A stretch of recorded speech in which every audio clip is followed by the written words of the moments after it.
ವೀಕ್ಷಕರೇ, ನೀವು ಎಂದಾದರೂ ನಾನು ಹೀಗೇ ಇರ್ತೀನಿ, ನನ್ನ ಜೀವನದಲ್ಲಿ ನಾನು ಸದಾ ಹೀಗೆ ಇದ್ಬಿಡ್ತೀನಿ, ನಾನು ಬದಲಾಗೋದೇ ಇಲ್ಲ ಅಂತ ಏನಾದರೂ ಯೋಚನೆ ಮಾಡಿದರೆ ಇವತ್ತೊಂದು ಸತ್ಯದ ಅರಿವನ್ನು ನಾವು ಮಾಡಿಕೊಳ್ಳೋಣ.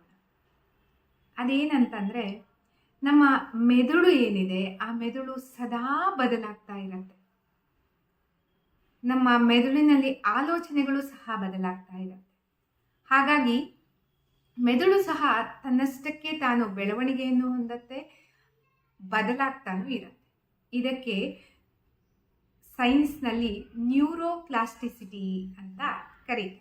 ಸರಳವಾಗಿ ಹೇಳೋದಾದರೆ, ನಮ್ಮ ಅಭ್ಯಾಸಗಳು, ನಮ್ಮ ಕಲಿಕೆ, ನಮ್ಮ ಆಲೋಚನೆಗಳು, ನಮ್ಮ ಸಾಮರ್ಥ್ಯಕ್ಕೆ ಅನುಗುಣವಾಗಿ ನಮ್ಮ ಮೆದುಳಿನಲ್ಲಿ ನರ ಸಂಪರ್ಕಗಳು ಬದಲಾವಣೆಯಾಗೋದೇನಿದೆ ಅದಕ್ಕೆ ನಾವು ನ್ಯೂರೋಪ್ಲಾಸ್ಟಿಸಿಟಿ ಅಂತ ಕರಿತೀವಿ. ಈಗ ಒಂದು ಪುಟ್ಟ ಮಗು ನಡೆಯೋದನ್ನ ಕಲಿಯುವಾಗ ತುಂಬ ಸಲ ಅದು ಬೀಳತ್ತೆ, ನಡೆಯತ್ತೆ ಮತ್ತೆ ಬೀಳತ್ತೆ ಅಲ್ವಾ? ಇದೇ ರೀತಿಯಾಗಿ ಅದು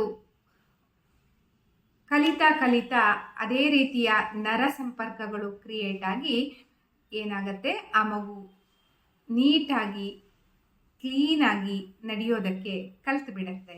ಇದೇ ರೀತಿಯ ನಿಯಮಗಳು ನಮ್ಮೆಲ್ಲರ ಜೀವನದಲ್ಲೂ ಸಹ ಅನ್ವಯ ಆಗತ್ತೆ.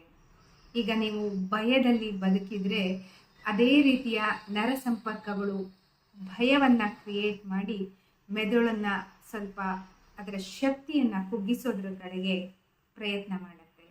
ಅದೇ ರೀತಿಯಲ್ಲಿ ಧ್ಯಾನ, ಪ್ರಾಣಾಯಾಮ, ಯೋಗ ನಿದ್ರೆ, ಹೊಸ ಕಲಿಕೆಯನ್ನು ಮಾಡ್ತಾ ಇರೋದು, ಸದಾ ಹೊಸದನ್ನು ಆಲೋಚನೆ ಮಾಡ್ತಾ ಇರೋದು, ಮತ್ತು ಸದಾ ಒಳ್ಳೆಯ ಆಲೋಚನೆಯಲ್ಲಿ ಇರುವಂಥದ್ದು, ಅಂದರೆ ಸಕಾರಾತ್ಮಕ ಆಲೋಚನೆಯನ್ನು ಮಾಡುವಂಥದ್ದು, ಇದೆಲ್ಲದರ ರೂಢಿಯನ್ನು ನಾವು ಮಾಡ್ಕೊಂಡು ಹೋಗುವಂಥದ್ದು ಬಹಳ ಮುಖ್ಯವಾಗಿರೋದು.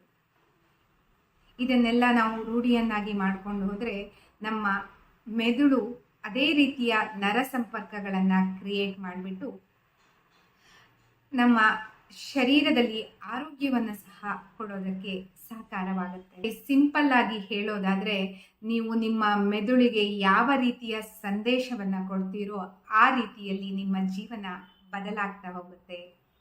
ಅದಕ್ಕೆ ಜೀವಂತ ಸಾಕ್ಷಿ ನಾನೇ.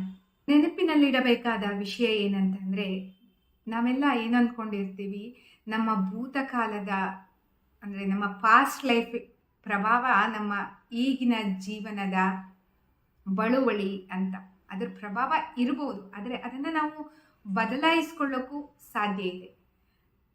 ನಮ್ಮ ಈಗಿನ ನೆನಪುಗಳು, ಈಗ ಮಾಡುವಂತಹ ಕೆಲಸಗಳು ಏನಿದೆ ಅದೆಲ್ಲ ನಮ್ಮ ಭವಿಷ್ಯವನ್ನು ನಿರ್ಧರಿಸುವಂತಹ ಮಾರ್ಗಗಳು ಅಂತಲೇ ನಾವು ಹೇಳ್ಬೋದು. ಹಾಗಾಗಿ ನಿಮ್ಮ ಜೀವನ ಬದಲಾಗಬೇಕಿದ್ರೆ ನಿಮ್ಮ ಮೆದುಳು ಬದಲಾಗಬೇಕು, ಅಂದರೆ ನಿಮ್ಮ ಮನಸ್ಸನ್ನು ಬದಲಾಯಿಸ್ಕೋಬೇಕು ಅಂತ ನಾನಿಲ್ಲಿ ನಿಮಗೆ ಹೇಳ್ತಾ ಇರೋದು.